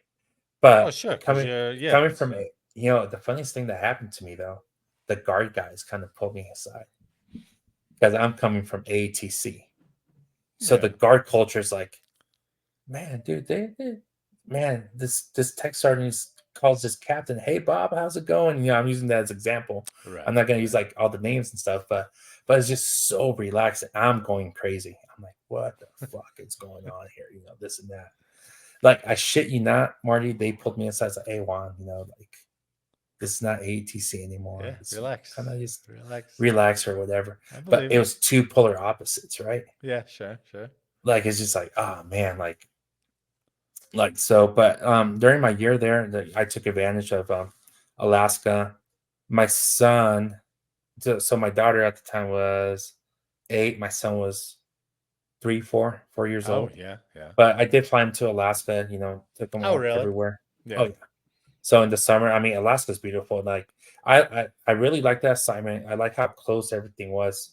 And something throughout my career, like the assignments I really enjoyed were the ones that had like a pretty strong culture Yeah. or was really tight knit. And then in Alaska at Clear, you become tight knit. Like everybody yeah, knows everybody. You take care of each other. Right. So that was a pretty good assignment. Just, you know, you just embrace Alaska, and you know, every assignment, like I always found things to do. Yeah. But some people either loved it or hated it. But there's so much to do, Marty. Like That's what I heard. just That's what I yeah. heard. Yeah. Yeah. I mean, if you So- weren't into hunting, you can get into hunting up there at Clear. So Oh yeah, and I would go look for mushrooms, like morel mushrooms. Dude, they're really good. If you make a good friend with a fireman in Alaska, yeah. you would know where all the burn spots are, and that's where those mushrooms would grow. Oh the next sure, year. up through the ashes, right? And then you barter with them. Like I would trade my mushrooms for like salmon, for like moose meat, stuff like that. So like you embrace that whole culture. Like, and it's funny when I was there though, speaking of cultures and stuff, like so I get there in October, November. It's funny, like every time I think about my different careers Yeah. or my different changes, it's Yeah. always October, November. It's always like it always tends to be around the same time of the year. yeah. So yeah, I'm there and I get there's like, hey, is that like what's the closest village? What's the closest thing? Like, like is this Thanksgiving Eve? And everywhere else in the lower 48, that's when people go party and do stuff. It's like, well, what's there to do around here? They're like, well, you go to the Nana, but we won't recommend you to go to the Nana. I was like, why? Well, that's like it's one of the villages, but that's where all the native people is, and then either they embrace you or they don't. Yeah. Man, I look at my buddy, is like, let's go. They're warning us not to go. So I get there and they're looking at me. They're like, obviously, Paul, the guy that's with me, he's like, he's white. So oh yeah, he's white. Yeah. Like, yeah, all right. But they're looking at me, they're I don't know, like he looks like he belongs, but maybe he doesn't belong. Like we don't know. Can't quite figure this guy out. So I have one of the elders, one of the ladies asked me, he's like, hey, what's your last name? I was like, oh, why? He's like, well, no, like, were you from here? Did you go off? This and that. I was like, oh, it's Lopez. Oh, you're Mexican. And then she's like, that's okay. You look like one of us. You can hang out, right? Nice. So man, so that's the first night I ever went there with my buddy Paul, and man, they embraced us. Like we would go to those bars. Yeah, they knew us.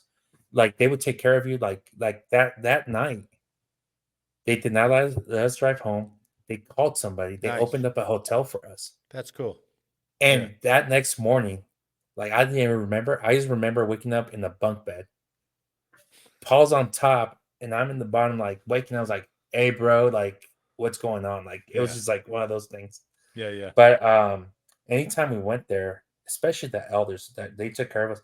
We started getting invited to their potlatches and stuff like that. Oh, their nice. ceremonies. I got to see like when one of their elders would pass away and we were around, we would get invites. So I got to see all that culture. It was really awesome. Amazing.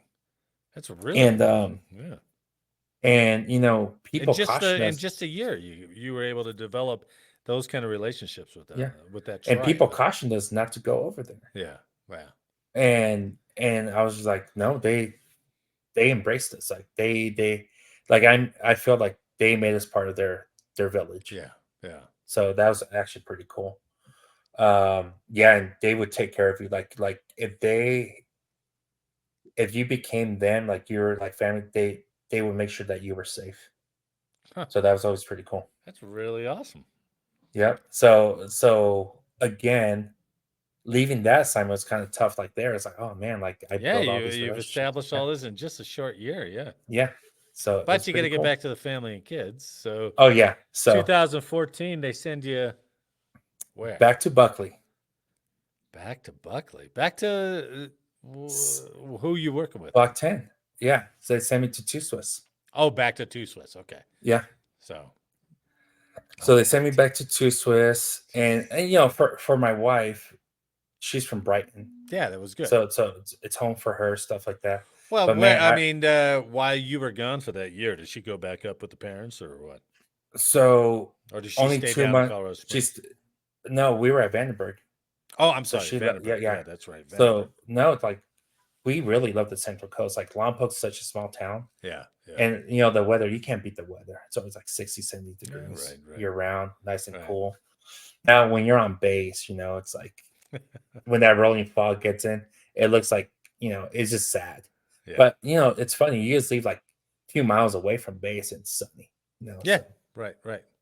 So yeah, we just left there and so you get to Buckley. Yeah. Going to Buckley and it's increment 10. So a lot of people remembered me as Tech Sergeant Lopez, the ATC instructor. Oh, no kidding. So, my gosh, I guess people were like, man, I don't know about this Lopez guy, because they all admit this to me later on. Like, really? We don't know how to.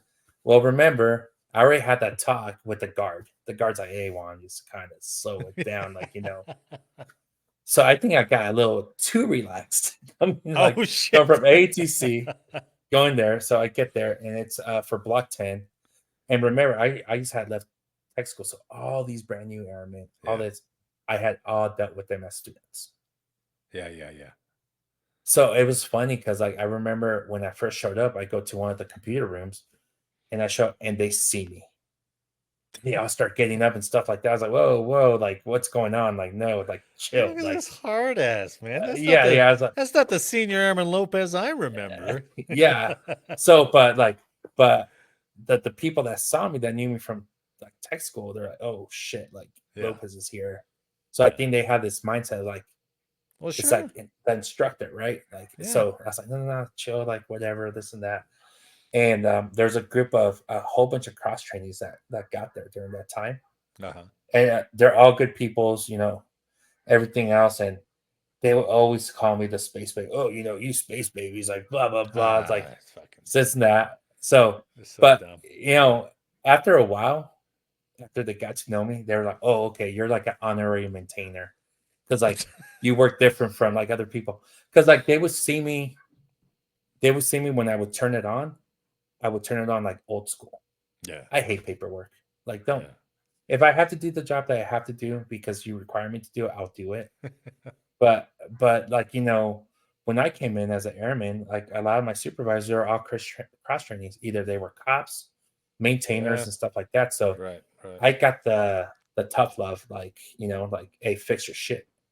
Right. You know, please fix my shit, right? Yeah, we don't need to do paperwork if I can correct you on the floor. Yeah. Right, so, but man, like that block 10 transition and some of the airmen, a lot of the shenanigans that go. Unfortunately, like that part of my career, there's a lot of paperwork. That part of my career, I was holding the phone for the first sergeant, and there's all kinds of stuff going on. And you're for an the E6, right? You're an E6 in charge of people, different. Yeah. Yeah, and I'm a flight chief, and then brand new lieutenants. So now I have to deal with the dynamics of airmen, lieutenants. Right. These flights were anywhere from like 10 to 20 people. Yeah. And like there was really no master sergeant, so all the tech sergeants, we all stepped up. We were filling like master sergeant roles everywhere. Right. But because man, they I'll can't tell you, manage their force. They can't manage their senior NCO. yeah. But man, I think we were lucky to have like some pretty good lieutenants that were really receptive. Okay. And then because they were, a lot of them were academy grads, you had this stigma. I'm like, oh, like, yeah, because they weren't going to missile assignments anymore, so they were going straight out there. So, but some of them, like, I mean, they were awesome, like, you know, so great people, like great leaders. You know, a lot of those I wish would have stayed in because they were awesome. But again, there's a trend, right? Like the people that you want to stay in, they get out. Yeah, absolutely. Right. So, but there was one lieutenant, and he was a ROTC lieutenant, and he knew it all because he learned it on ROTC. So as much as like myself and the other tech sergeants, like the other flight chiefs, we just gave up on them. Yeah. And the other ones that would take our advice, because you know by then a lot of us had been in 10 plus years. Yeah. And then what I also respected about them lieutenants, we straight up like sat them down as like, look, that list of stuff, we'll take care of it. Nice. If we need to get you involved, we'll get you involved. But just trust that we're going to take care of it. And don't ask how we took care of it. There's a list of ways of taking care of things. NCO business. And all you have to let the commander know that's taken care of, and that your flight chiefs took care of it. Yeah, you got to have our back. Yeah. So that's a tough one. Yeah. So that happened, and you know that one lieutenant that wasn't listening to us and knew it all because his mentors in ROTC told him how to do stuff, really started just falling behind his peers, the lieutenants. So the other ones were awesome. Going back to Jay Harris at AATC, even the enlisted flight chiefs, he would pair us up with our flight commander. So I learned how to write OPRs and read OPRs and stuff like that. So it was pretty cool to mentor those lieutenants, tell them what push statements were on their OPRs, how moving forward, stuff like that. So they were doing awesome. That group of tech sergeants, all of them but one are senior master sergeants one, and one was master sergeant that should be a senior master sergeant.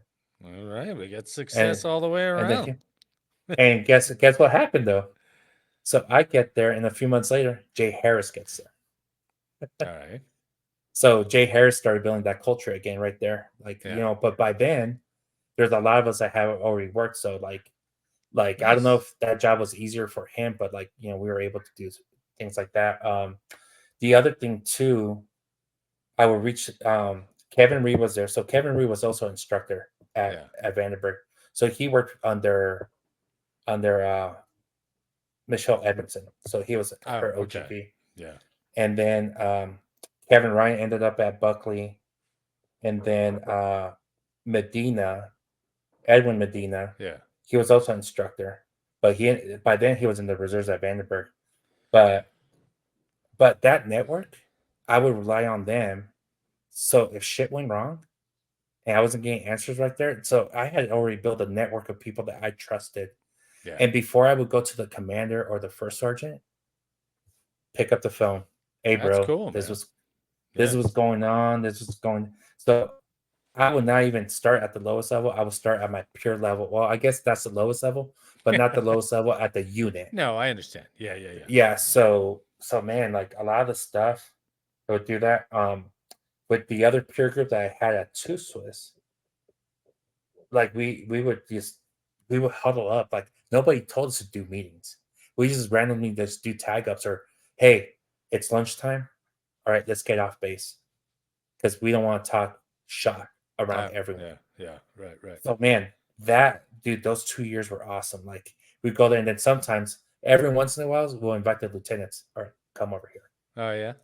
And then, dude, we'll pick a place for lunch that was open that we knew was, and we'll just like start venting and put our business out there.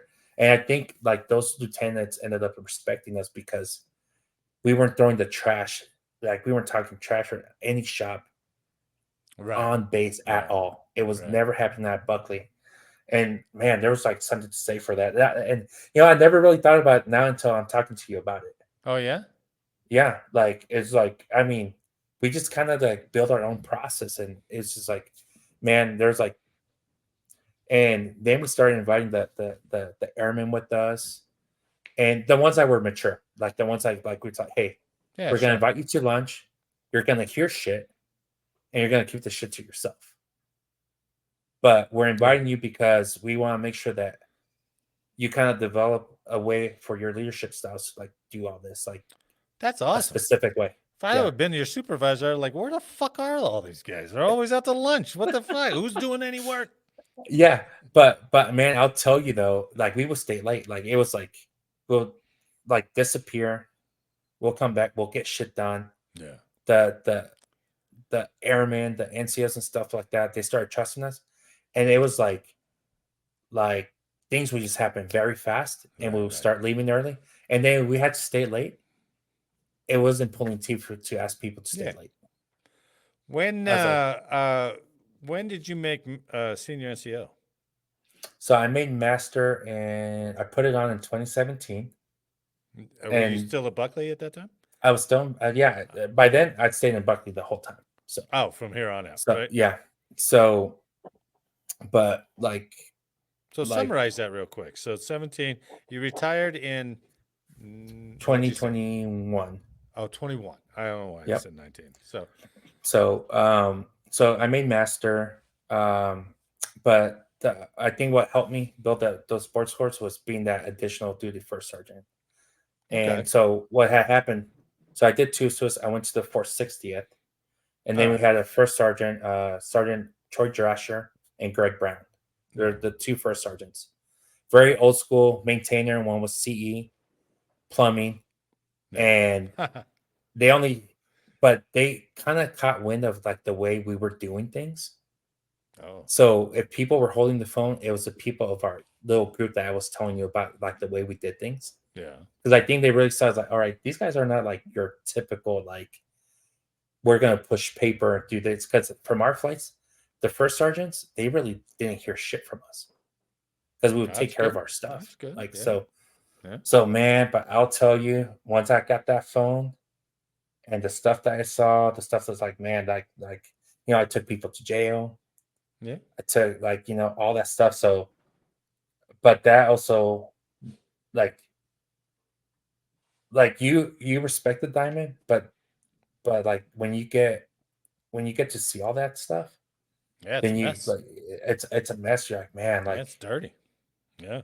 yeah. And then when you're going to the court martials or you're going to like the ADC and Yeah, you're it getting sucks. information, it sucks because then there's like that side in it. And this during the time like when marijuana's gets legalized in Colorado. So, Yeah. dude, a lot of the stupid cases were over marijuana. Yeah. And then I was just like, I don't know. I felt like one weird way about it, but we're federal, state, like Right. like Right. so some of these kids, good kids, they're just knuckleheads. Yeah, you gotta be disciplined though. You gotta be That's the whole disciplined. that's the whole thing about the military. And there's other stuff that was going on. Oh Unfortunately, there yeah. was like a suicide that happened during that time. Shit, there was a suicide back when we were together the first time. Oh yeah. But I think sometimes you start reflecting because one of the suicides that happened, I was that member's flight chief, Oh yeah. Yeah, and he that's was tough. supposed to come. He was supposed to come over for Thanksgiving, and like he didn't come over. And I remember I texted, "Hey, are you gonna come over?" And then the very next day, everybody got called. Right. I still have that text message saved. Oh jeez. We were going back and forth. I haven't been able to delete it. Really? I Yeah, I guess. still have it there. Yeah, yeah. So but it was just like, man, like I don't know. I started to I learned a lot from those two first sergeants in the Yeah. sense of like And you kind were of goes just back, doing it additional duty, right? yeah. Yeah. But because at the time there was so much stuff going on where they needed full-time first sergeants down south because Oh, they were doing the block 10 stuff or whatever. So I ended up actually being like a full-time first sergeant for a while, really? like without wearing the diamond, but I was Yeah, going to the that shirt sucks, man. like Yeah, councils yeah, and yeah. stuff like that. So but that taught me a lot too, like just to kind of There's not a whole nother overreact, side of it. Yeah, absolutely. a whole other side. But I still kind of reflect back to the way the first sergeant and Steve Smith handled my situation. Hmm. And so when I would talk to these kids, or even when I was taking them to jail, Yeah. I always talk to them as a person. Yeah, sure, sure. I'll take them to their appointments, stuff like that. And although I'm not in, so I really don't care, I would buy them lunch. I was like, hey, we're going to the academy. They'll tell you, don't feed them, don't do this, don't do that. Right, right. But I would make that judgment based on what it was. It's like, dude, Yeah. it's fucking marijuana case. Like, whatever. I'm gonna buy him lunch. Like, that shit sucks. He's isolated. Yeah. That kid still calls me today. Oh no shit. Yeah, he's That's like, hey great. man, like you're like one of the few people that treated me as a person Yeah. when I was going through this. Stuff like that. When his kid was born, he called me. Yeah. When he graduated phlebotomy school, he called me. So it's just like, Wow, it's like, that's great. and there's somebody I handcuffed Yeah. and took in. So Oh it's sure. just like, Yeah. but he just kind of teaches you, like, like That's just always be a nice when you help person. people, then they Yeah. remember that, And Yeah. unfortunately, I've helped many people that didn't remember a damn thing. Oh no, there's people that hate me.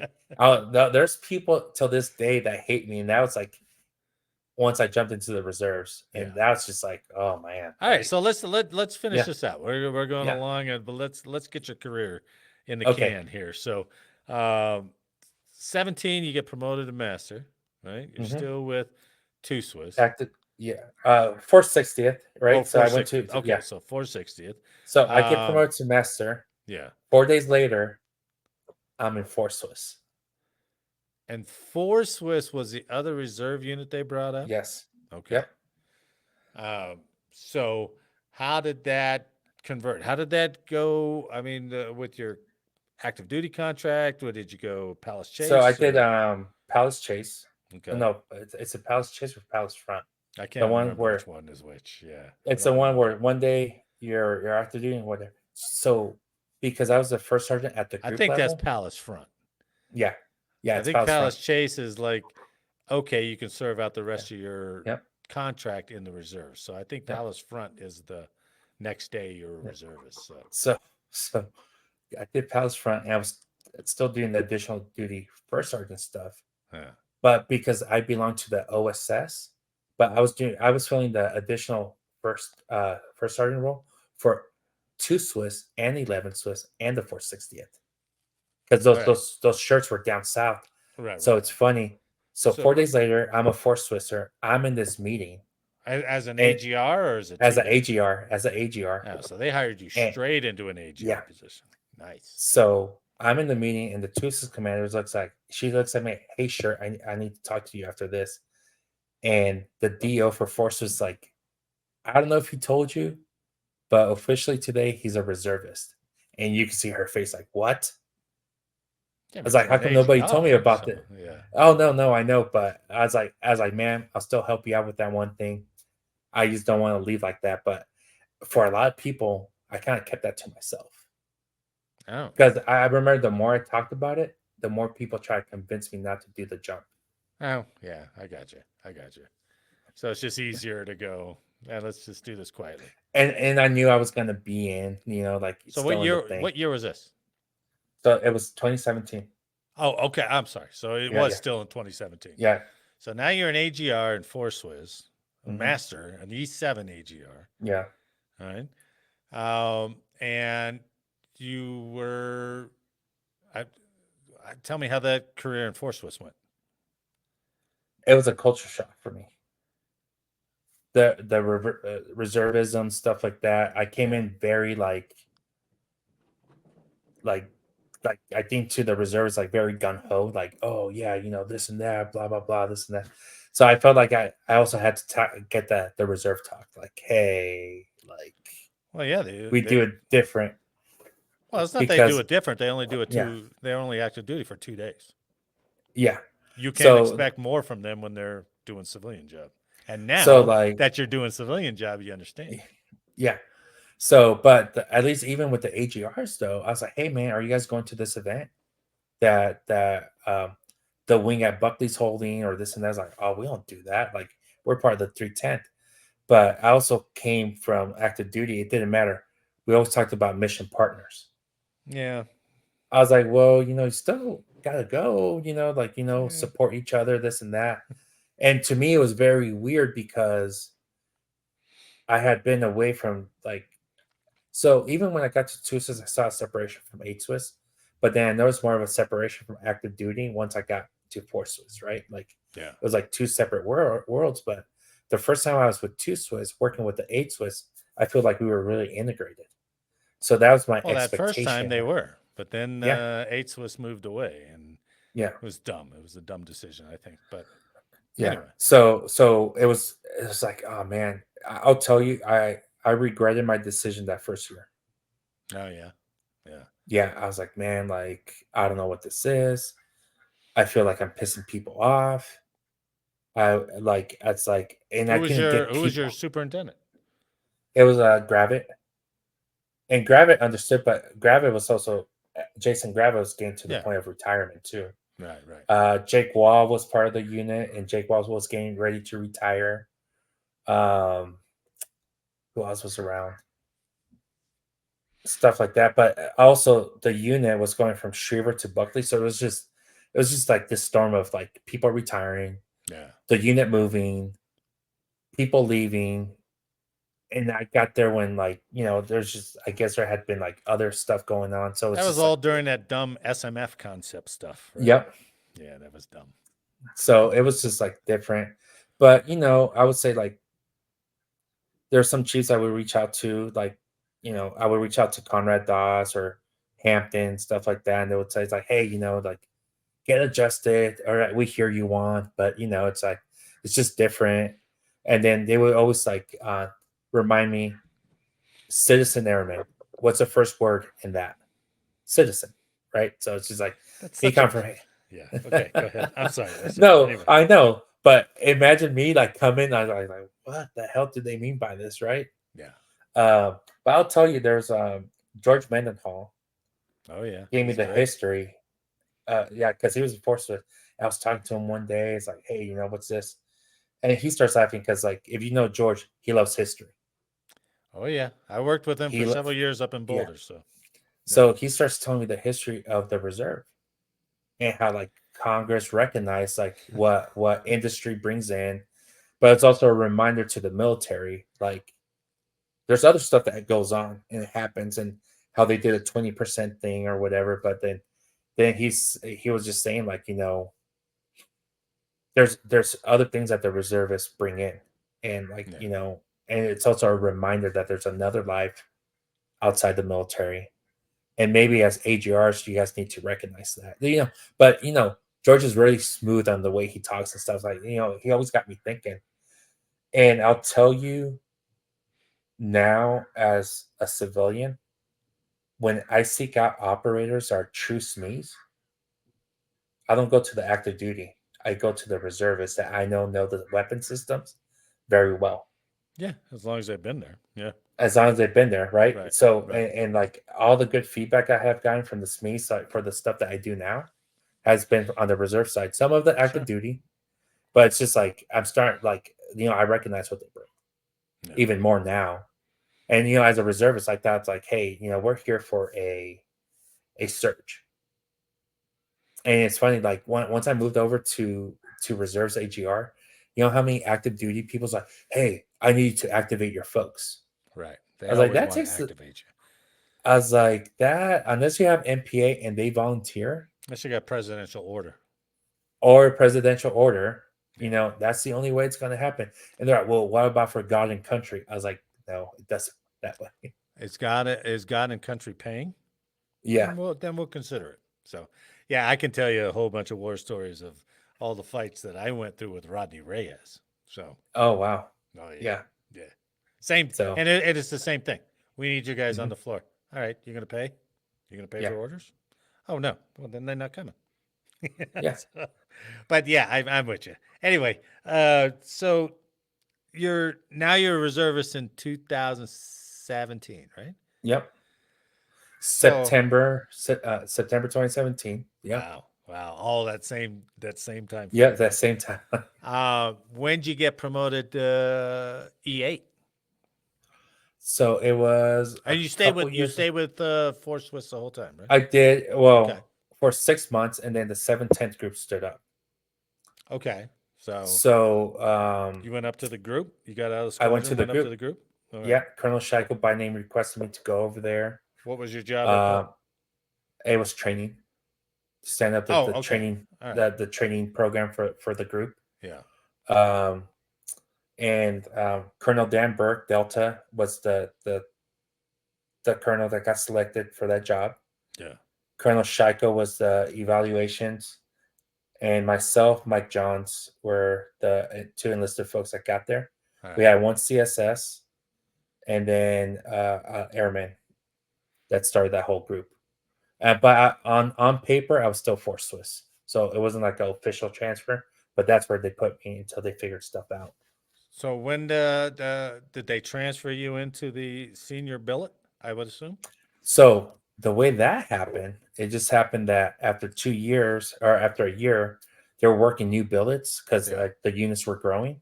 Yeah. And my billet is happened to convert to a senior billet. Oh, nice. And so what Colonel Burke did, though, before he gave me the stripe, he got feedback from the commanders and stuff. It's like, hey, either we move him to a master sergeant billet or we don't. Yeah. But I need to know, because I just don't want to promote him if he's not ready or whatever. And everybody, it was like, no, like he's getting senior. Like everybody advocated stuff like that. Good. So yeah, he just converted, and it's funny. People are gonna hear this like, oh dang, like he didn't even apply for that job. He's like gave it to him. Like no, it's just like, but they asked the questions like, hey, did he? Yeah. So. Nobody's gonna give a shit about that. Hey, some guys will give a shit about that, but they should have went to reserves. That's all. I had one person, a master, come up to me when the day of my promotion. He said, "Just so you know, I don't think you deserved it." Okay. Yeah. I was like, "All right, cool. Well, thank you." Yeah. I was like, well, and that was always the toughest thing when I was managing the AGRs over in the 8 Swiss. It was like, hey, you guys have to go. You have to do more than the active duty. If you want to be taken serious, you have to outperform them. And they're like, well, that's not fair. And I was like, I don't give a shit if it's fair or not. I mean, you don't have the stresses that the active duty has, right? Yeah.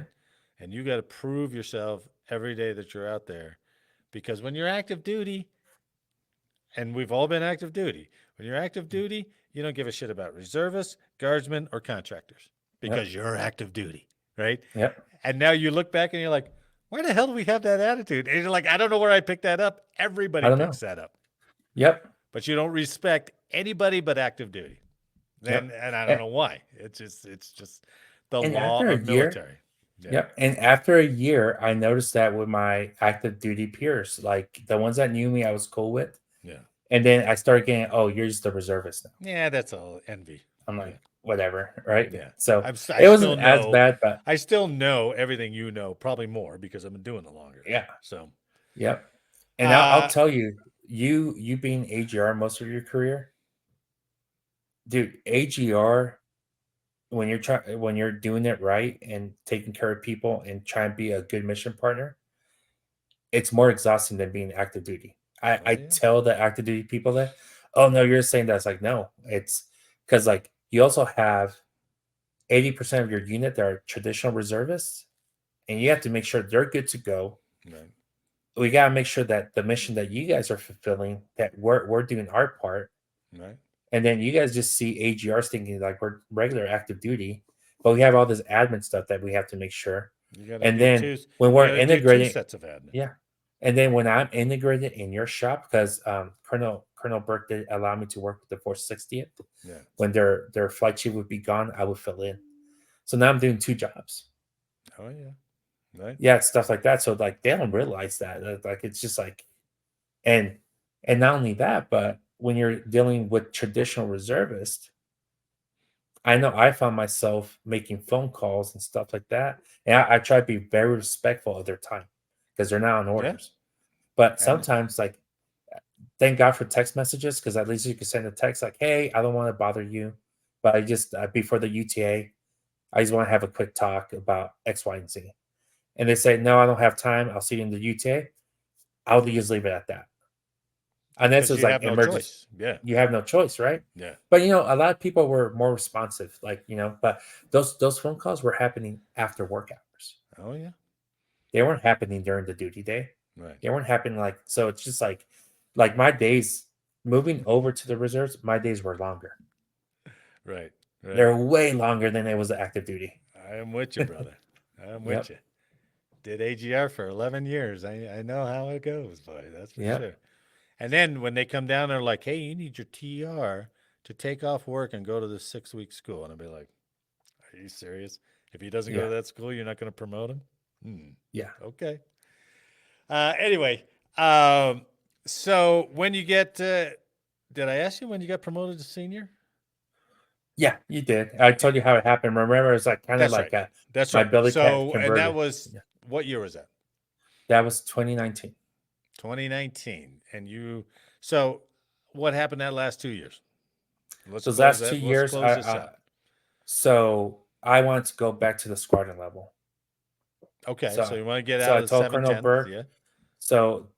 So I promoted with Fort Swiss, the strength for senior. So because I had talked to Colonel Burke, like, so you got to go take a superintendent, right?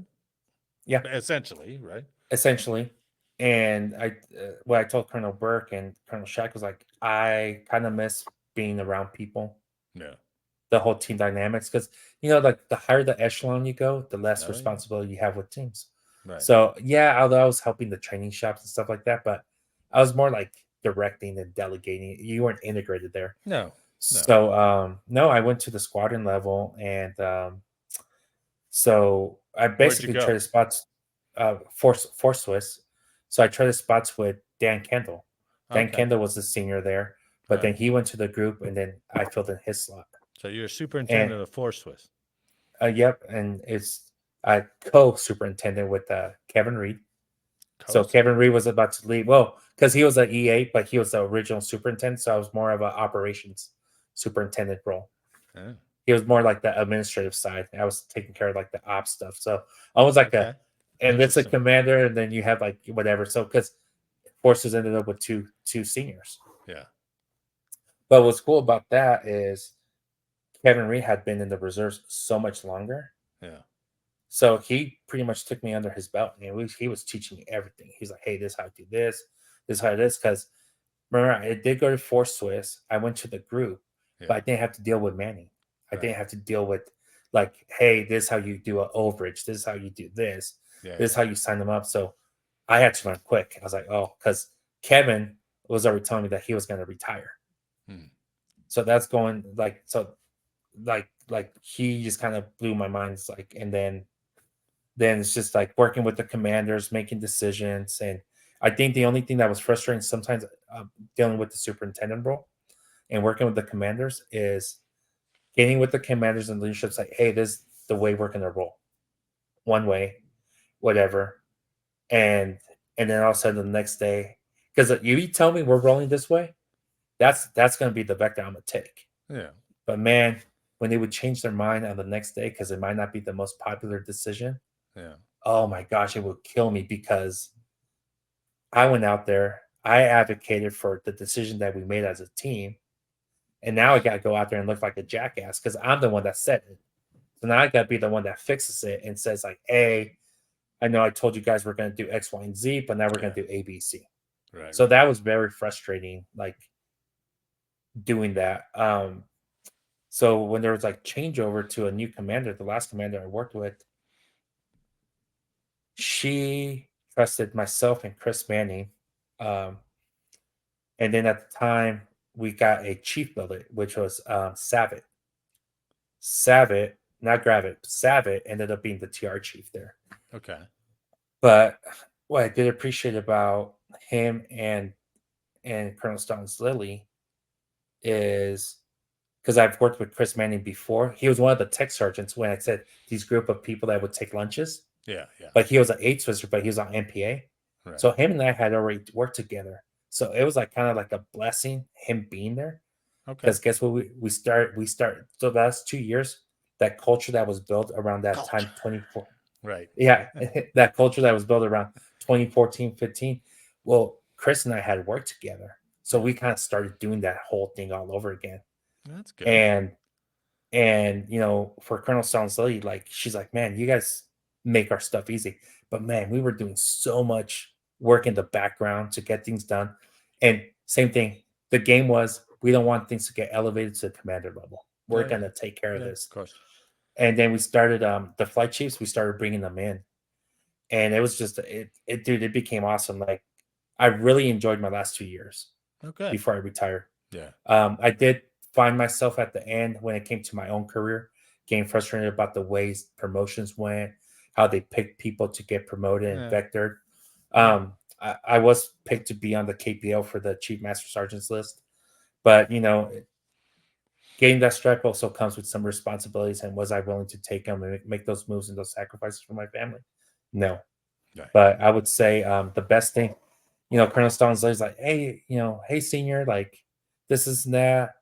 I know you said you took care of it. How'd you take care of it? It's like, ma'am, do you trust me? He said, well, yeah. I was like, we took care of it the enlisted way. I could give you the details, but I don't think you want to know them, but it's not illegal. And then she was like, she always shake her head, like, all right, I just have to trust you. Thank you. And then she always dismiss me. She's like, all right, cool. Nice. And it, like she really trusts. So I really like that thing. And some people felt a certain way about her. You know, each leader, each commander, you get people either love them or hate them. Yeah, sure. But but I said like you know, with her, if you're very transparent, direct with her, she would do the same thing. She'll give you that respect. So like you know, that's good. Really enjoyed that time. And I really like the fact that she trusted me. And you know, sometimes she told me, it's like, you know, you cover a lot for your people. I was like, that's my job. And if you trust me that the work's going to get done, it's going to get done. Sometimes they leave early. Sometimes they stay late. Sometimes we take a long lunch, but they earned that time. Yeah. And they deserve that time. And there's no other reason why, like, we should not trust that. And then she was like, all right.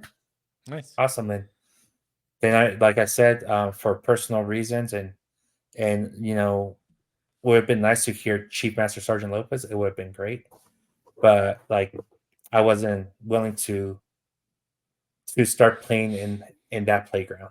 Yeah, right. You got to. I mean, you're removed from troops. Yeah, You're doing stuff you really don't like, schmoozing with things that you really don't want to do, yeah. and so it was probably a smart decision. Uh, what was your retirement date then?